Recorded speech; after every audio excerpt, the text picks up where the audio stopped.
Assalamualaikum warahmatullahi wabarakatuh. Selamat pagi menjelang siang, mahasiswa dan mahasiswi manajemen F ya, manajemen F pada semester 4 pada mata kuliah manajemen perbankan. Apa kabar hari ini? Alhamdulillah, luar biasa, Allahu Akbar. Mudah-mudahan kita semua selalu diberikan kesehatan ya. Dan seperti biasa kita mengawali dengan ucapan syukur Alhamdulillah. Wassalatu wassalamu ala asyrafil anbiya wal mursalin wa ala alihi washabihi rasulillah ajmain. Seperti biasa, pertama kali kita selalu panjatkan puji dan syukur kehadirat Allah Subhanahu wa taala yang atas kudrat irodatnya lah hari ini kita bisa dipertemukan dan berkumpul kembali dalam proses belajar mengajar pada mata kuliah manajemen perbankan. Tanpa kudrat dari irodat dan kuasa belum tentu kita hari ini bisa berkumpul dan pertemukan seperti halnya sahabat-sahabat kita di luar sana yang mungkin hari ini sedang diberikan ujian, entah itu sakit, kemudian entah itu juga ada hal-hal yang memang tidak bisa diberikan kuasa untuk melaksanakan segala aktivitasnya, termasuk juga aktivitas dalam belajar mengajar ya. Maka patut kita syukuri dari setiap perjalanan hidup termasuk dalam proses belajar mengajar ini, lalu kita tidak bosan-bosan yang memanjatkan puji serta syukur di awal ya. Dan semoga pada proses belajar mengajar kita hari ini kita juga selalu diberikan kemampuan, kekuatan, kemudahan dalam menyerap berbagai ilmu, tentu saja ilmu-ilmu yang baik, yang positif, yang bisa bermanfaat baik untuk diri kita, keluarga, kemudian juga masyarakat dan umat pada umumnya ya. Nah, kemudian juga tentu saja diberikan kemampuan dalam mengimplementasikannya ya dan mengamalkannya, karena baik-baik orang yang ilmu ini yang mengamalkannya gitu. Dan jika tidak mengamalkan ini akan rugi dua kali ya, karena tidak paham tetapi tidak mengamalkannya. Mudah-mudahan pada materi kita hari ini kita bisa diberikan kekuatan baik dalam memahami maupun mengimplementasikannya ya. Kemudian tak lupa juga selalu dalam memulai ini adalah kita selalu mengajarkan sholawat serta salam kepada Nabi kita, baginda Rasulullah Shallallahu Alaihi Wasallam, Habibana wa Nabiya Nabi Muhammad Shallallahu Alaihi Wasallam. Sebetulnya Nabi ini merupakan kekasih Allah yang tanpa doakan sholawatnya pun beliau sudah dijamin masuknya surga ya. Tapi kita berharap dengan memberikan sholawat kepada beliau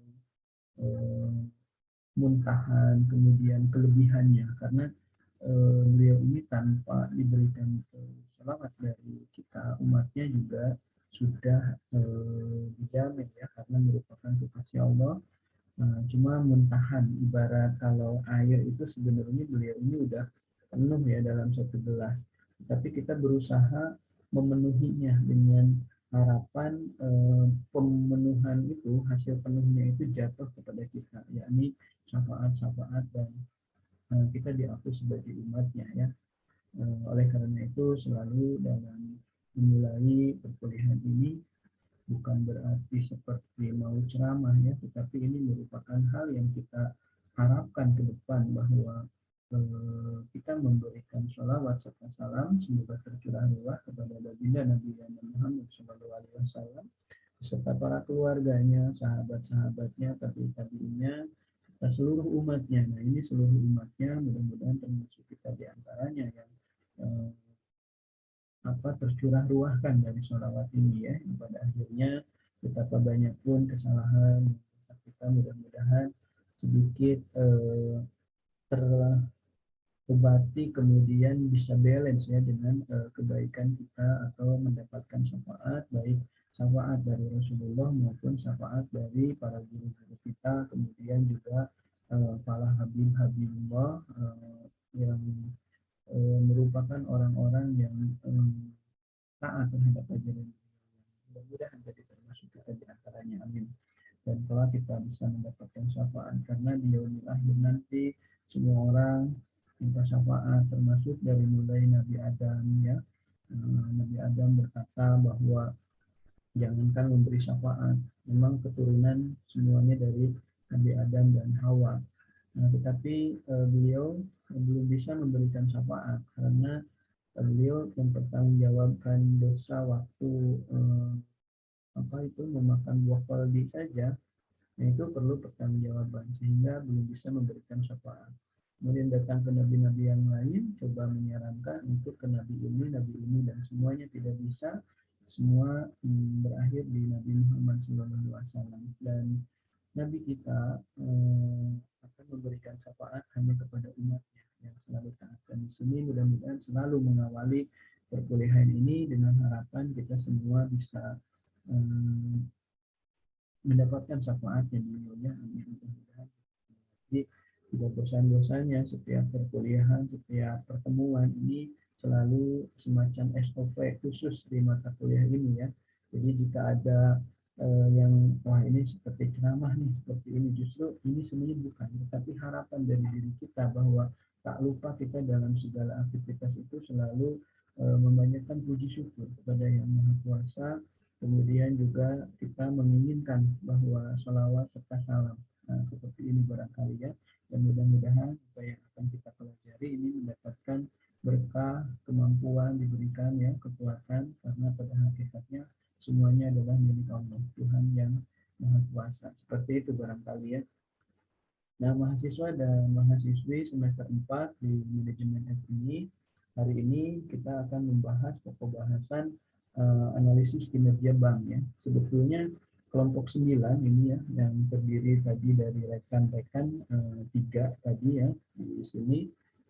Ini sebenarnya belum ke analisis kinerja. Seharusnya kelompok 9 ini atau harusnya pokok bahasannya ini adalah manajemen aset dulu atau manajemen utang dulu, manajemen liabilities, mengenai kewajiban bank ya. Jadi endingnya nanti di pertemuan ke-16 atau ke-15 ya, kelompok 12 kalau nggak salah, ini analisis kinerja. Tapi ini kok analisis kinerja dibawa oleh kelompok 9. Kemudian saya lihat kelompok 10 membawakan manajemen kewajiban ya, manajemen liabilities. Nah, sebetulnya endingnya ada di kelompok ini gitu. Tapi kelompok ini sudah tampil membawa pokok bahasan analisis kinerja gitu. Tapi tidak masalah ya. Cuma sayangnya kelompok berikutnya ini setelah kelompok ini minggu depan itu membawa liabilities dan sudah tergambar dari seluruh analisis kinerja yang ada di sini. Makanya setiap pokok bahasan dalam rencana pembelajaran semester itu disusun sedemikian rupa itu tidak bisa terbalik gitu. Tidak bisa terbalik gitu. Tapi walaupun demikian saya harus menampilkan presentasi karena ini namanya kelompok 9. Tapi begitu lihat pokok bahasannya, ini sebenarnya pokok bahasan yang harus di akhir secara rencana pembelajaran semester ya gitu. Ya, coba aja gitu. Nanti di pembahasan ini itu mengcover semua materi yang ada di kelompok minggu depan dan minggu depannya lagi. Artinya di kelompok 10, 11 dan 12 gitu. Karena endingnya tercover oleh analisis kinerja yang akan disampaikan di kelompok sekarang ini. Gitu. Karena kalau kelompok harusnya hari ini adalah manajemen liabilities dulu, gitu, tapi adanya di kelompok 10. Nah, karena manajemen hutang itu memanage tentang apa itu kewajiban bank, kemudian kewajiban yang sifatnya jangka pendek apa-apa saja. Karena bank itu kan seperti yang dipahami di pertemuan sebelumnya bahwa ada sumber dana bank. Dan sementara sumber dana bank itu ada yang dari modal sendiri, ada yang dari hutang atau kewajib yang itu merupakan kewajiban untuk dikembalikan kapan saja sih yang meminjamkan kepada kitanya ngambil gitu. Salah satunya ada kewajiban kepada masyarakat hasil funding ya, hasil funding dana dalam bentuk simpanan, tabungan, deposito dan giro. Nah, itu kan yang nabung, yang deposito kalau jatuh tempo harus kita kembalikan gitu. Dan itu menjadi kewajiban bagi bank kita. Termasuk juga ada sumber di liabilities ini, ada yang bersumber dari lembaga pihak lain, pinjaman pihak lain. Nah, itu juga merupakan kewajiban atau hutang titip kita kepada pihak lain. Ada yang sifatnya jangka pendek, kayak simpanan itu menurut saya jangka pendek, termasuk ada nanti PPh 21, kemudian juga pajak badan yang dibayar bulanan itu menjadi hutang, karena di jurnal penyesuaian di akhir bulan itu sudah dibebankan. Nah, cuma belum disetorkan kan ke pembayaran ke pajaknya, itu tersimpannya di hutang jangka pendek. Gitu. Ada hutang jangka pendek, nanti ada hutang jangka menengah, ada hutang kontingensi. Nah itu. Kemudian di manajemen hutang itu nanti mempelajari seberapa besar persentase hutang berbanding modal sendiri gitu. Jadi jangan sampai kan aset itu aset yang sejumlah aset ataupun total aset dari bank itu ya yang sumbernya dari liabilities maupun equity ternyata jomplang besarnya liabilities hutang kewajiban daripada equity. Nah, itu juga kan tidak baik. Nah, itu mengukur berapa persentase yang disarankan gitu. Nah, itu hanya sementara analisis kinerja juga akan membahas itu juga. Cuma kalau analisis kinerja total tidak hanya kewajiban atau hutang saja. Gitu. Sementara makanya kalau endingnya nanti liabilitiesnya belakangan, analisis kinerja sudah ke cover nih sama analisis kinerja yang akan dibahas sama kelompok ini, sehingga minggu depan yang membahas manajemen hutang seolah-olah nggak seru ya gitu, karena udah ke cover dengan kelompok yang sekarang. Maka dari itu sebetulnya rencana pembelajaran semester setiap pokok bahasan itu sudah tersusun gitu, seperti itu. Kemudian juga manajemen hutang membahas berapa sumber dari liabilities, baik itu funding masyarakat maupun pinjaman pihak ketiga atau pinjaman dari lembaga lain yang bisa diputar di aktiva produktif dari kredit, dari sisi kredit. Apakah 100% harus diberikan? Bagaimana dengan nanti dana likuiditas untuk kalau yang deposito ada yang jatuh tempo, kalau yang simpanan ngambil. Oh iya ya, kepikir. Berarti jangan 100%, berapa persen? Nah, ini mengukur itu hutang. Tapi dia tersplit hanya di manajemen hutang saja. Nah, sementara analisis kinerja hutang mengcover semuanya, termasuk kewajiban hutang juga. Makanya kalau ditampilkan hari ini, yang minggu depan bahwa manajemen hutang, itu nggak seru gitu, karena semua udah di-cover di kelompok ini. Nah, sebetulnya analisis kinerja bank ini seharusnya dibawakan oleh kelompok terakhir gitu. Jadi endingnya gitu, atau paling tidak dua terakhir gitu. Seperti itu. Tapi walaupun demikian tidak masalah karena sekarang dibawain oleh kelompok 9 saya kira ya. Nah, bicara analisis kinerja bank tentu saja eh, di dalamnya salah satunya juga tentang rasio-rasio dari manajemen hutang salah satunya, termasuk juga pendapatan earning, termasuk juga rentabilitas, rasio rentabilitas atau profitabilitas, termasuk juga di dalamnya untuk earning ini ada return on equity, ada return on asset, kemudian ada BOPO ya, biaya operasional dibanding pendapatan operasional, dan lain sebagainya. Kemudian juga ada tingkat kecukupan modal, capital adequacy ratio, kemudian juga rasio-rasio yang lainnya seperti solvabilitas. Solvabilitas ini semacam rasio jika terjadi hal-hal yang tidak diinginkan menyangkut perbankan, gagal membayar hutang dan kewajibannya, kemudian kalaupun sampai pilot, aset-aset dijual itu bisa nggak menutup dari seluruh hutang itu dari solvabilitasnya. Dan nanti banyak analisis kinerja dari solvabilitas menyangkut dengan rasio-rasionya. Kemudian ada profitabilitas, rentabilitas. Kemudian ada likuiditas. Likuiditas itu mengukur berapa nih kita yang ada harus di kas dan bank untuk membayar kewajiban dalam jangka pendek, dalam jangka panjang, ataupun kewajiban kontingensinya. Makanya analisis kinerja bank itu lebih komprehensif, menyeluruh gitu. Dan sebetulnya kunci utama dalam pengaturan manajemen bank ini ada di analisis kinerja bank juga, gitu pentingnya untuk mengukur. Kita merasa bahwa kas di bank ini merasa banyak, ada 1 miliar misalkan.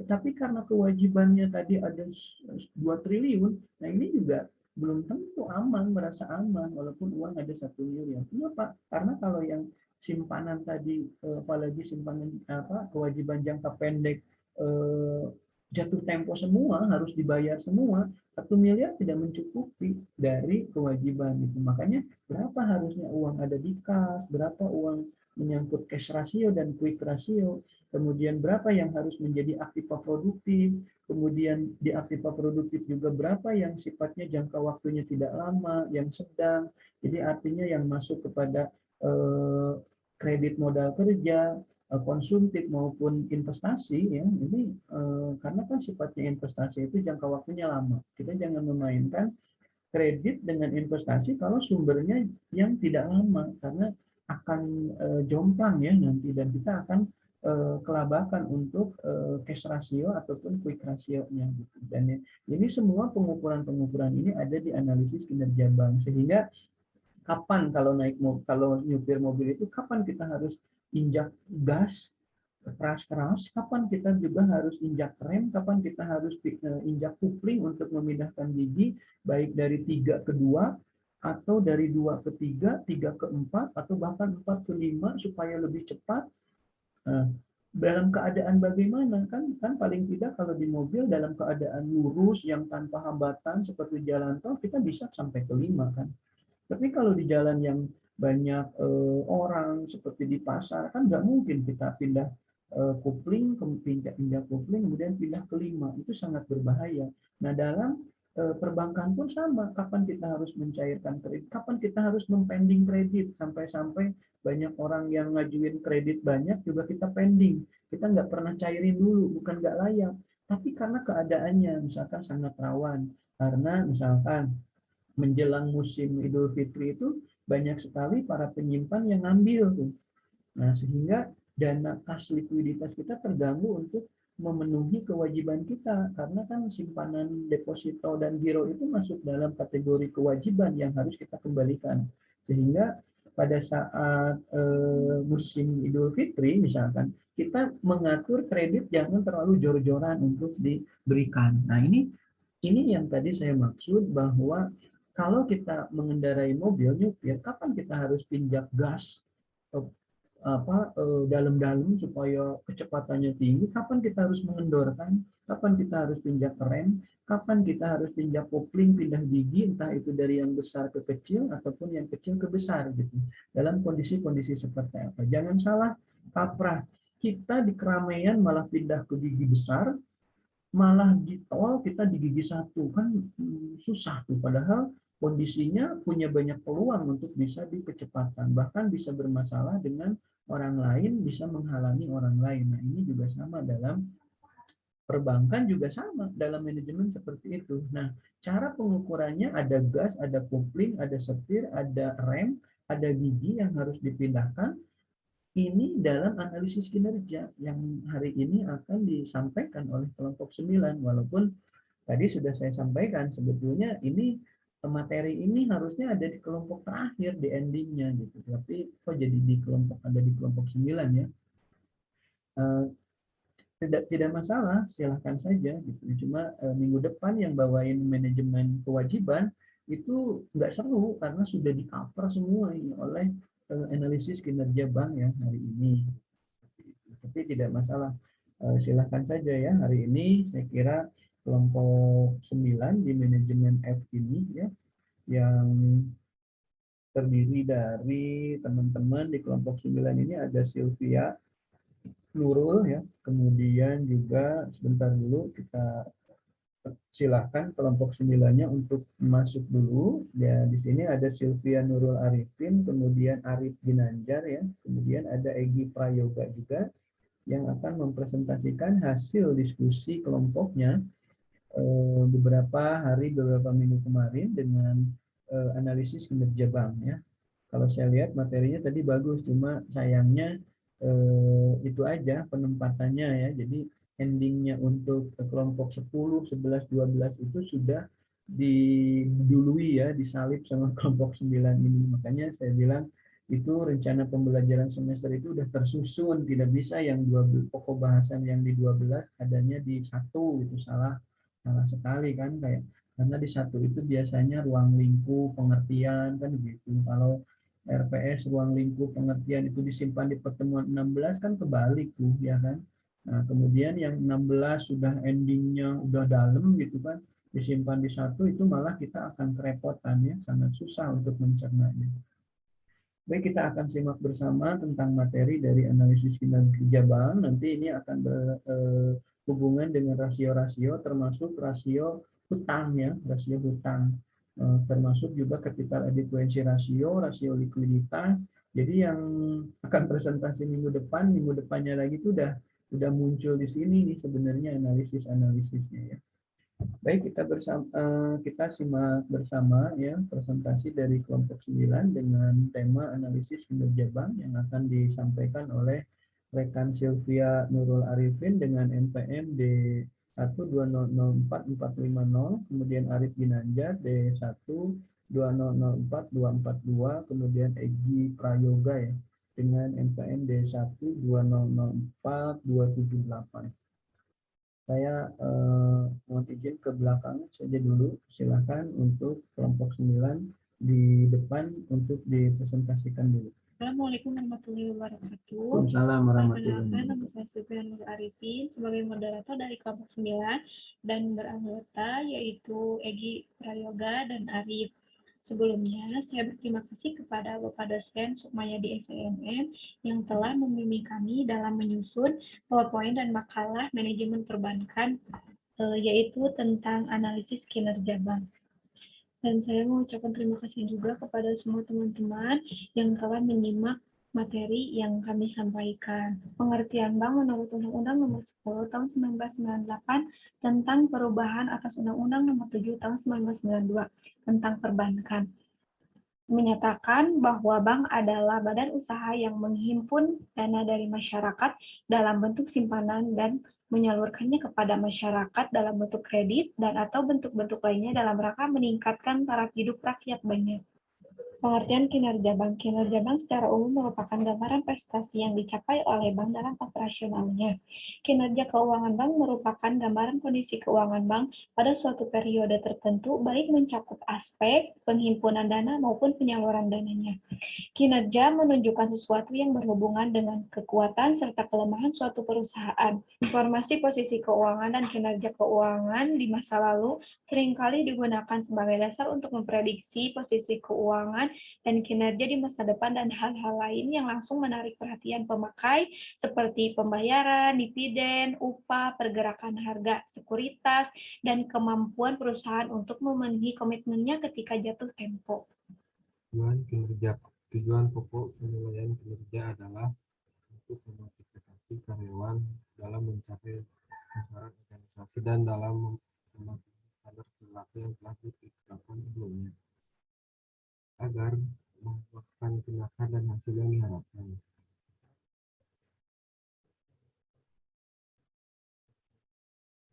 Laporan tahunan, laporan keuangan publikasi triwulan, laporan keuangan publikasi bulanan, dan laporan keuangan konsolidasi.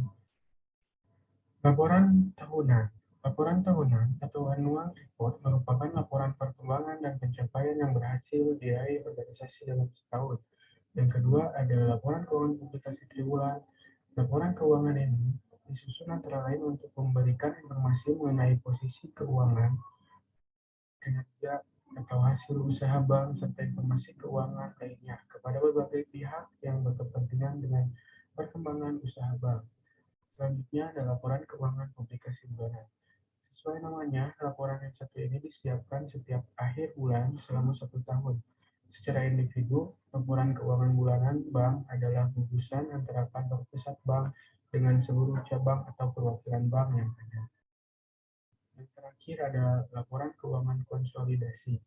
Laporan keuangan konsolidasi adalah laporan keuangan kelompok usaha yang di dalamnya aset, liabilitas, ekuitas, penghasilan, beban, dan arus kas entitas induk dan entitas anak disajikan sebagai satu entitas ekonomi tunggal.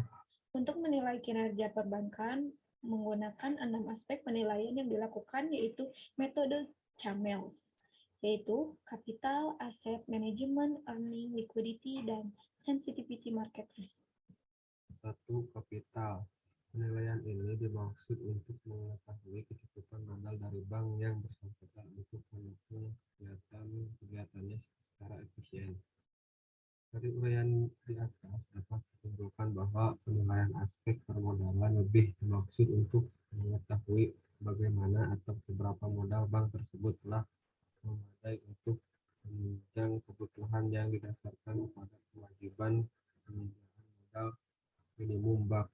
Rumus dari kapital yaitu KPPM sama dengan MTR 1, MTR 2 dikurang penyertaan dibagi ATMR dikali 100.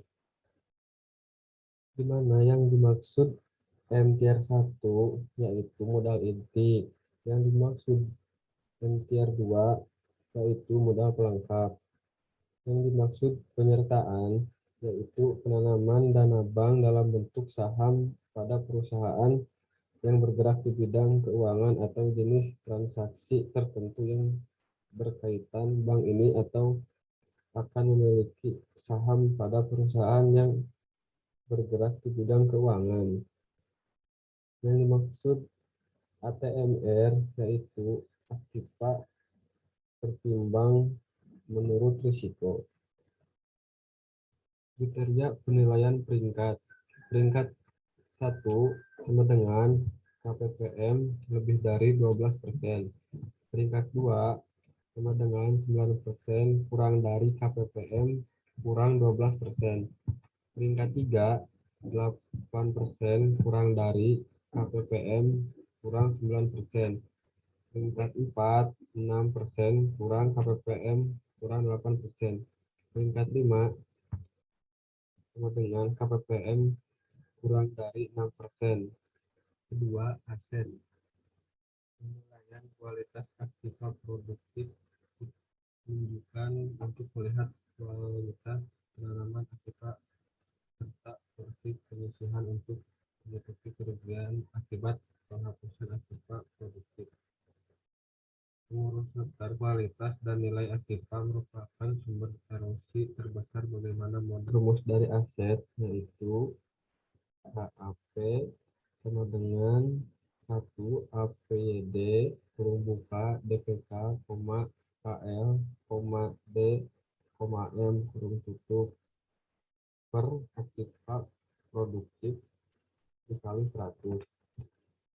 Nah, di mana yang dimaksud APYD merupakan aktiva produktif yang diklarifikasikan, mengikuti A 25% dari aktiva produktif yang digolongkan dalam perhatian khusus. B 50% dari aktiva produktif yang digolongkan kurang lancar. C 75% dari aktiva produktif yang digolongkan diragukan. D 100% dari aktiva produktif yang digolongkan macet. Kemudian yang dimaksud dengan aktiva produktif merupakan penanaman bank dalam bentuk kredit, surat berharga, penyertaan dan penanaman lainnya yang dimaksud untuk memperoleh penghasilan. Kemudian yang dimaksud KAP adalah kualitas aset. Kriteria penilaian peringkat 1 sama dengan KAP lebih 0,99. Peringkat 2 sama dengan 0,96 kurang KAP kurang dari 0,99. Peringkat 3 sama dengan 0,93 kurang KAP kurang dari 0,96. Peringkat 4 sama dengan 0,90 kurang KAP kurang dari 0,93. Peringkat 5 sama dengan KAP kurang dari 0,90 1.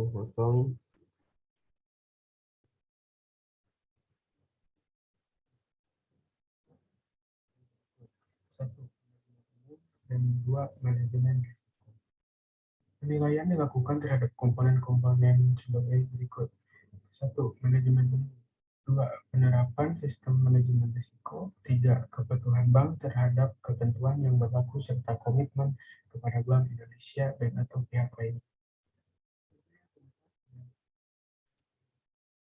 Menunjukkan kemampuan dari modal yang aktivasi untuk menghasilkan keuntungan atau untuk menggambarkan tingkat produktivitas bank atau rentabilitas merupakan kemampuan suatu bank untuk menghasilkan laba dari kegiatan operasional yang dilakukan pada periode tertentu.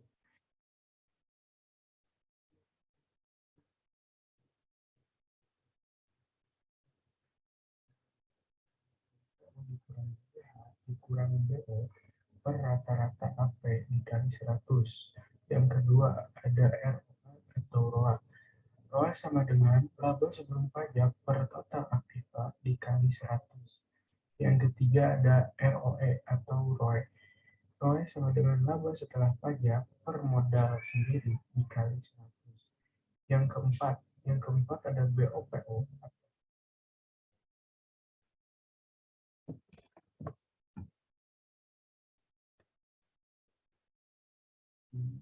Bentar, ada sedikit ini ya,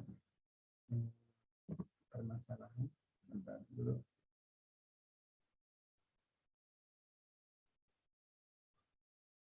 Silakan dilanjutkan. Pendapatan operasional dikali 100. Kriteria penilaian peringkat. Peringkat 1 sama dengan NOM lebih dari 3%. Peringkat 2 sama dengan 2% kurang dari NOM kurang dari 3%. Peringkat 3 1,5% kurang dari NOM kurang dari 2%. Peringkat keempat yaitu 1% kurang dari NOM kurang dari 1,5%. Dan peringkat yang terakhir yaitu peringkat kelima adalah NOM kurang dari 1% menurut Hartanto tahun 1991.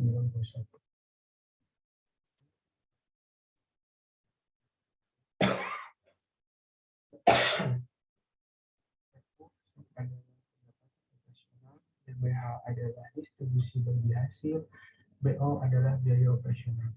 Rata-rata aktiva produktif merupakan rata-rata aktiva produktif 12 bulan terakhir. Di mana ROA adalah return of asset, ROE adalah return on equity. Beban operasional diperoleh dengan menjumlahkan neraca laporan laba rugi atau beban bunga. Pendapat operasional diperoleh dengan menjumlahkan neraca laporan laba rugi atau pendapatan bunga. Nomor 5 yaitu likuiditas. Likuiditas dibedakan menjadi dua, yaitu likuiditas badan usaha dan likuiditas perusahaan.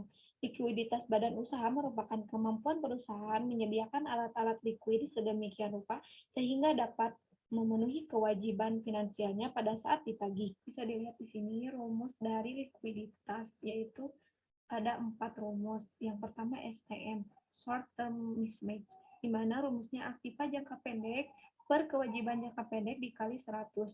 Yang kedua CR, cash ratio, yaitu rumusnya aktiva liquid per pasiva liquid dikali 100.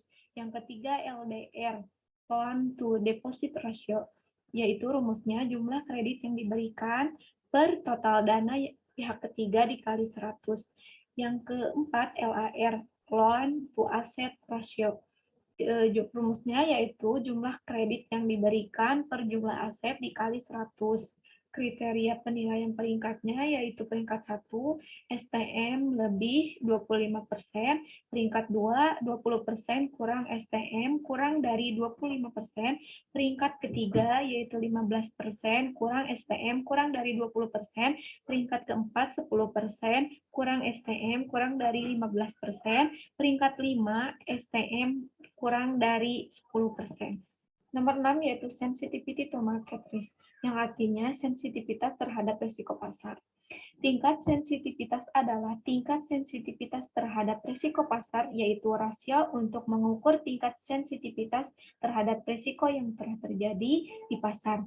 Rasio ini membandingkan antara total equity dengan beta. Rumus dari sensitivity to market risk yaitu MR market risk, di mana rumusnya excess modal per potensial loss nilai tukar. Kriteria penilaian peringkat yaitu peringkat 1 MR lebih 12%, peringkat 2 10%, kurang MR kurang 12%, peringkat 3 8%, kurang MR kurang 10%, peringkat 4 6%, kurang MR kurang 8%, peringkat 5 MR kurang 6%. Tujuan kinerja bank berkaitan dengan analisis kinerja keuangan bank mengandung beberapa tujuan sebagai berikut. Yang pertama, untuk mengetahui keberhasilan pengelolaan keuangan bank terutama kondisi likuiditas, kecukupan modal dan profitabilitas yang dicapai dalam tahun berjalan maupun tahun sebelumnya. Untuk mengetahui kemampuan bank dalam mendayagunakan semua aset yang dimiliki dalam menghasilkan profit secara efisien.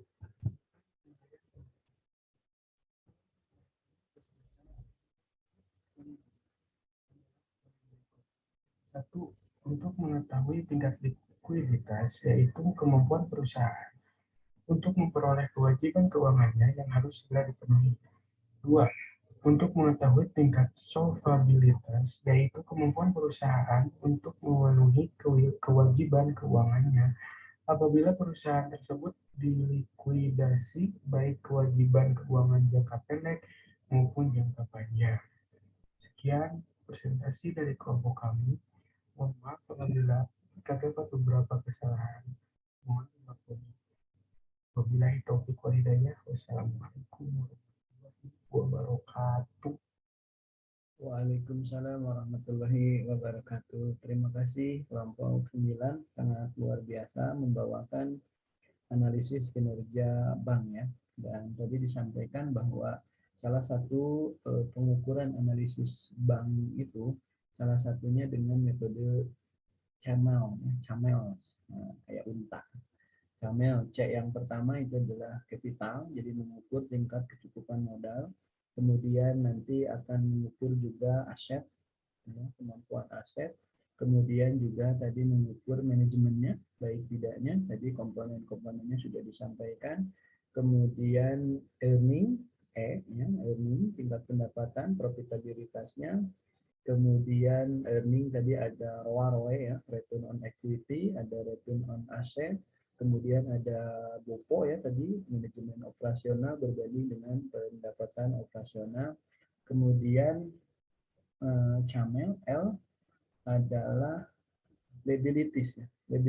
Tadi, nah inilah yang tadi saya sampaikan bahwa manajemen liabilities secara parsial dibawakan oleh kelompok 10 malah ya di kelas ini. Tapi kalau di kelas lain justru hari ini kelompok 9 itu membahas manajemen liabilities. Makanya ini udah ke cover sama analisis kinerja sedikit ya, walaupun memang bisa saja sih lebih dalam lagi oleh kelompok 10 nanti ya yang membawakan manajemen liabilities.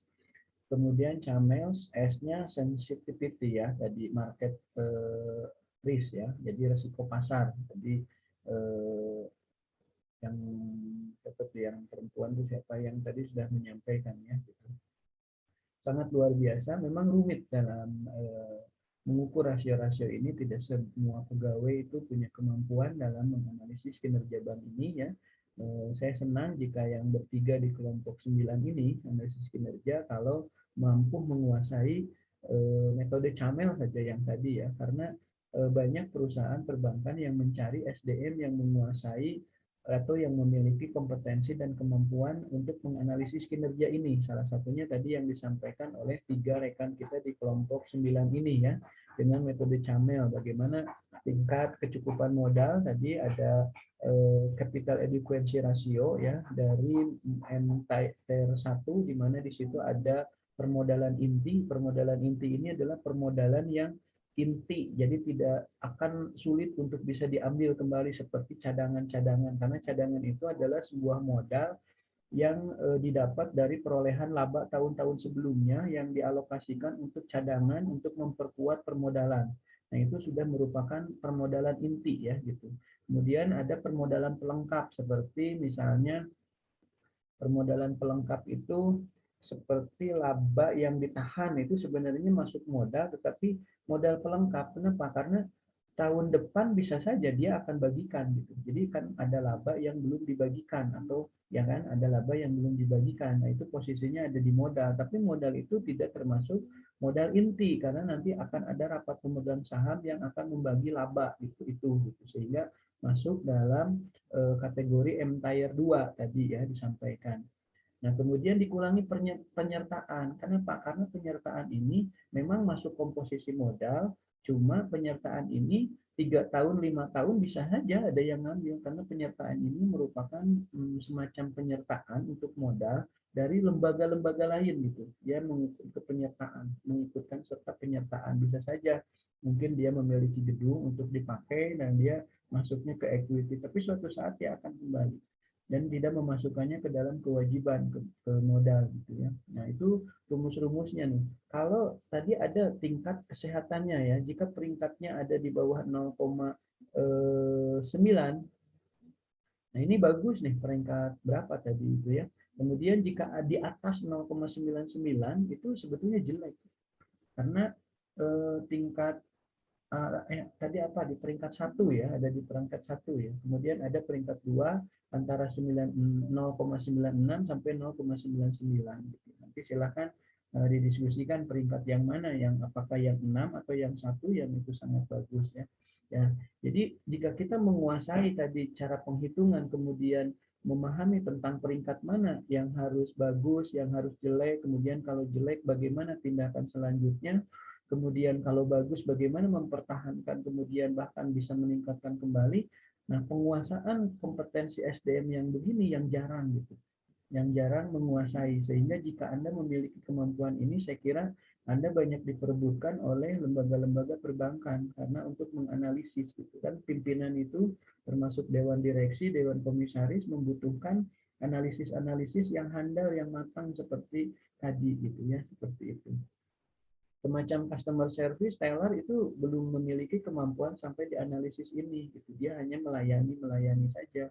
Nah, jika Anda memiliki kemampuan ini, saya kira ini akan banyak dibutuhin lembaga perbankan ya gitu. Nah, sangat sulit mungkin Anda juga mencerna dan memahami ini, tetapi nanti pada saat Anda sudah bekerja di dunia perbankan, mau sulit mau tidak Anda akan mencari formula yang barusan disampaikan oleh rekan kelompok 9 ini. Kenapa? Karena menjadi sebuah kebutuhan. Kalau sekarang mencerna, mendengarkan, melihatnya saja mungkin susah ya. Nah, makanya saya salut dengan kelompok 9 ini mampu memahami, nggak tahu nih ya dia paham atau tidak nih. Karena dalam materi ini sudah cukup bagus, dalam penyampaian juga, cuma bertiga ini paham nggak gitu. Tapi kalau saya lihat tadi dari penyampaian mudah-mudahan paham ya, terutama tadi siapa tuh yang perempuan itu saya kira dalam menyampaikan intonasi ininya juga udah bagus. Yang dua laki-laki itu juga bagus ya, walaupun yang tadi yang backgroundnya hitam itu suaranya terlalu kecil ya, suaranya terlalu kecil. Kemudian tadi metode Camel, yang kedua adalah aset, mengukur aset. Bagaimana kemampuan dari aset tadi sudah disampaikan ya. Kemudian peringkat-peringkatnya, artinya yang disebut dengan baik, sehat lah, sebut saja kalau tingkat kesehatan itu sehat, kemudian cukup sehat, kurang sehat. Ini kan kalau kurang sehat, manusia aja harus dibawa ke dokter kan, karena ada masalah. Nah, begitupun dengan perbankan ya, dari sisi aset tadi ada kriteria-kriterianya. Nah, jika Anda mampu menguasai pengukuran atau penganalisaan seperti ini, metode Camel, yang kedua aset, maka Anda pun banyak dicari orang, banyak di apa istilahnya memiliki kompetensi ini itu tidak mudah dan tidak semua orang punya gitu. Kemudian metode yang ketiga tadi oleh kelompok ini disampaikan manajemen ya. Kalau manajemen sih sifatnya umum, kayak misalkan Tadi bagaimana penyiapan risiko, karena di perbankan juga ada yang namanya cadangan penghapusan piutang. Jadi dari laba itu biasanya di akhir bulan itu akan dilakukan jurnal penyesuaian yang akan menyisihkan cadangan risiko untuk menutup risiko-risiko kredit yang macet gitu. Tetapi tidak dikasih tahu nanti sudah dibayar lunasnya oleh cadangan penghapusan piutang, tidak ya. Nah ini dalam rangka meminimalisir risiko, termasuk juga ada pengawasan internal, baik itu dalam pemberian kredit, dalam hal-hal yang lainnya, karena supaya tidak terjadi fraud, kesalahan yang akan berisiko terhadap jalannya operasional perbankan. Dari manajemen ya, kemudian dari Camel ME ya, earning, ya, pendapatan tadi diukur dari return on equity. Kalau return on equity itu mengukur pendapatan yang jika dibandingkan dengan aset gitu ya. Makanya rumusnya tadi pendapatan berbanding dengan aset ya. Kemudian ada return on equity. Nah, kalau ini berbandingnya dengan modal. Kemudian ada tadi BOPO ya, BOPO itu biaya operasional berbanding dengan pendapatan operasional. Berapa persentase yang termasuk kategori sehat BOPO-nya gitu. Jangan sampai biaya operasional lebih besar daripada pendapatan operasional. Nah, perbandingan kalau seperti itu kan jelek ya. Tapi kalau kecil biaya operasional berbanding pendapatan, maka ini lebih efisien. Atau mungkin pendapatannya lebih besar, itu bagus dari sisi earning ya. Nah, kemudian yang keempat, Camel ya, O manajemen udah, earning udah, berarti L liabilities. Nah, liabilities nanti tentang manajemen hutang, kemudian S tadi tentang sensitivity risk market ya. Jadi tentang bagaimana sensitivitas terhadap resiko pasar gitu ya. Ini termasuk nanti saham bisa naik, bisa turun, ini diukurnya dari S gitu, Camels yang ketiga. Ini sangat luar biasa, bagus sekali walaupun memang membutuhkan sebuah pemahaman yang sangat luar biasa karena ini rumit, orang di praktisi aja tidak semua SDM memahami ini ya, bagian-bagian ini. Makanya saya apresiasi untuk kelompok 9 sudah luar biasa bagus. Nah, nanti pun yang mendengarkan pasti akan sulit, yang dipertanyakan, kemudian yang menjawab juga, tapi untuk ukuran kita pembelajaran saya kira sudah sangat bagus ya. Baik, demikian mungkin tambahannya dari kelompok 9, semoga bisa bermanfaat ya. Kalaupun ada sedikit kesulitan, rumit itu wajar ya, karena di praktisi pun tidak semuanya memiliki kemampuan analisis kinerja seperti ini. Dan silakan jika ada hal-hal yang mau didiskusikan dilanjut di WA Group. Terima kasih, mohon maaf juga apabila ada kesalahan, kekurangan dan kesilapan. Billahi taufiq wal hidayah. Assalamualaikum warahmatullahi wabarakatuh.